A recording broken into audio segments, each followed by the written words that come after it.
Good morning.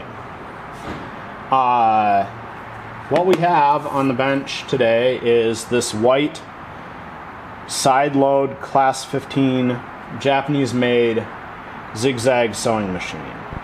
And this is a machine that I was fortunate enough to get to work on at my job. So this is a customer machine, and it came in completely locked up, hard as a rock. Nothing moved. The zigzag control here was completely jammed and stuck. The reverse button did not press at all. The dial here would not turn for the stitch length. The hand wheel would not turn. Not even the presser foot moved up and down. So, to clean this up and to get it moving again, the first thing I did was just strip all the parts out that I could get loose. So the tensioner was sticky and gross, and I have taken this entirely apart and reassembled it and soaked it in penetrating fluid. The original bobbin case here, this spring was entirely patinaed with rust. So I actually disassembled the bobbin case and put it in rust converter for a couple hours. This piece was entirely solidly rusted. This is the thread cutter that was on the bobbin, or on the presser foot.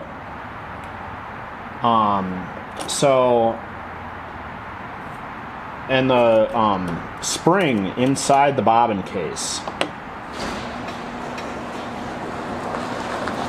Where is that tiny spring? Oh. This spring was solid rust. So, rust converter is magic stuff when you use it very carefully. But also, the machine needed to get soaked with penetrating fluid to start loosening. Alright, so the purpose of this video, as I'm working on this machine, or using this machine to demonstrate, is all the tough spots when you're trying to free one of these machines up. So, first step was remove everything loose. So the cover for the hook race came out, and this was all caked with gunk and goo. And this slot here, this is a drain to allow extra oil when you oil your hook to come out. And it's also supposed to help a little bit of the fuzz and lint get out. But this was packed solid with dirt. And when that's packed solid, it lets all the lint that might develop around here build up inside instead of getting hooked out. Also, the cracks between the feed dogs here were completely packed solid, so you could actually see the feed dogs pushing up on the needle plate from underneath, from all the gunk that was built up when the machine was holding the needle plate up with all that gunk.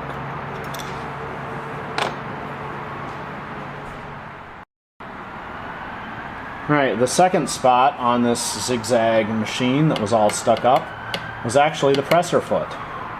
You could not lift the presser foot on this machine when I got it, because it was stuck down. Presser foot controller here was also completely stuck. This is a unique one. Many of these, they push up and down. This one is a twist, rotate to release to get it to pop up. But, yeah, when I first got this machine, it was completely stuck. This was all stuck. and it was jammed in the end here, completely retracted. So to begin freeing this, if you've got a stuck presser foot, immediately remove the top here. These these adjustable presser foot things unscrew, so seek to unscrew it as best you can, as quickly as you can. This one has 2 pins in it for a spanner. Others will have little, may have flats for a very thin wrench. But free that up, get it off. This one went through the bath and got completely soaked, and then this stuck bar got pea blaster penetrating fluid and soaked with rubbing alcohol until it started to move, and then as soon as I could get it to move a little bit, I started oiling it and just wiggling it up and down like this to let the fresh oil finish washing things out. The needle bar on this machine was also stuck solid, and you can see the discoloration from where it was stuck, or from the motion. And so again, thoroughly applying penetrating fluid, and then just wiggling it gently until I could get it to move, and then a little bit of rubbing alcohol on a Q-tip to remove all the really thick gum, and fresh sewing machine oil to finish lubricating it. And now this spins pretty well.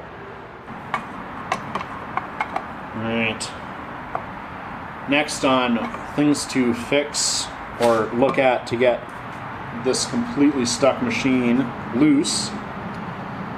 We've got the top here. You've got a side load zigzag. If this lever for your zigzag width is stuck, you need to do 2 things. First, check to make sure these little blocks are loose and moving. Unscrew them and make sure that they're not stuck. They do get stuck, or a lot of people will tighten them down too much and then they'll not be able to loosen them, or they will force this lever against them. If you force this lever, it will break. These machines are metal. They look metal. They've got great looking metalish knobs, but they were cheap when they were new. They were built cheap. This metal is not the highest quality because it's not considered to be a structural item. These knobs on the front are delightful and metal looking, but they're chromed pot metal, so they will break.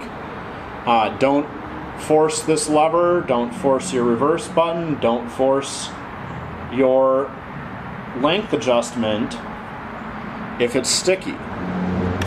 Open the top of the machine and check, and you can see this track here was all full of gunk and goo and rust and gunk. And I actually have had a Dremel in here to polish parts of it out, and this brown area has been cleaned. It was much worse. But penetrating oil and a Dremel with the Scotch-Brite polishing puffs was able to get this channel cleaned out enough to start pushing this back and forth. And because this is a side load machine, this screw, and not visible under here, there's a vertical shaft that goes down through the machine to the bottom, and that shaft you need to make sure and oil all over it so that when you start pushing on this lever here, that shaft can turn okay and move the bottom of the machine. Because if you crank on this lever and this shaft here is stuck, then you will throw the machine out of adjustment and it will no longer have the bobbin case and hook underneath matched to the needle. But working from the top, and then once this is moving here, in here, then you can check your knob again to see what's happening. There's also the crank here, so oiling here, well, penetrating fluid first in everything, and then once it started to move a little bit, applying oil and continuing to turn it until the fresh oil washes the penetrating fluid and the gunk out. This machine has a very convenient feature. This is a hole on the back of the machine that was covered with a panel. Many machines don't have this hole for accessing the reverse block, so you have to reach in from the top. But as I push the reverse button, you can see the reverse block is moving now. If your reverse block, this is also the stitch length control, which I'm rotating now. If that block is stuck, the way to free it is to get access to it, either spot it from the top, or in this case, open this back panel so that you can get at it directly. Apply penetrating fluid, and then use something, even if you're just reaching in here with your finger, and move it. Poke it with a chopstick, poke it with a screwdriver, but move this part here to help get it going a little bit. Don't crank on your knobs or push on your button too hard, because you can see on the edge here, the button just has this rod and there's a screw there, and if you were to push on this rod too hard, that rod can bend or break or snap that screw off, and then you have to tear it apart to fix it. So when freeing machines up, you're always digging in to find the stuck spot so you can move the stuck spot or the gunky spot directly. Don't use the controls on the front of the machine. Right, the underside of this side load zigzag machine. I mentioned there's a shaft. This here is the shaft that comes down from our zigzag control, and you can see it move left to right. So you need to make sure and lubricate this thoroughly as you're freeing the upper mechanism. And all of these blocks, obviously, anything that looks like it moves, start by applying penetrating fluid. And because this shaft here slides sideways, this part of the shaft here looked very dirty and gummy when I started, so I actually immediately scrubbed it with alcohol to get any goo off of it before I applied penetrating fluid. And then as it moves, it works the gunk out and the fresh oil in. Last stop on major places to free up when you've got a gummed up machine. We've got a bobbin winder, and then this is the end for the hand wheel. Take your stop motion nut out. Get your hand wheel off. Remove the bobbin winder. A lot of these machines, it's just 2 screws behind the hand wheel. Take the whole thing off. Don't worry about getting it further apart, and just try soaking it. This went through my tub of penetrating fluid and then has been soaked in sewing machine oil and is now spinning freely again. The stop motion, make sure when you reassemble it you put oil on here so that when the clutch is released there's plenty of oil to keep the hand wheel spinning when you bobbin wind.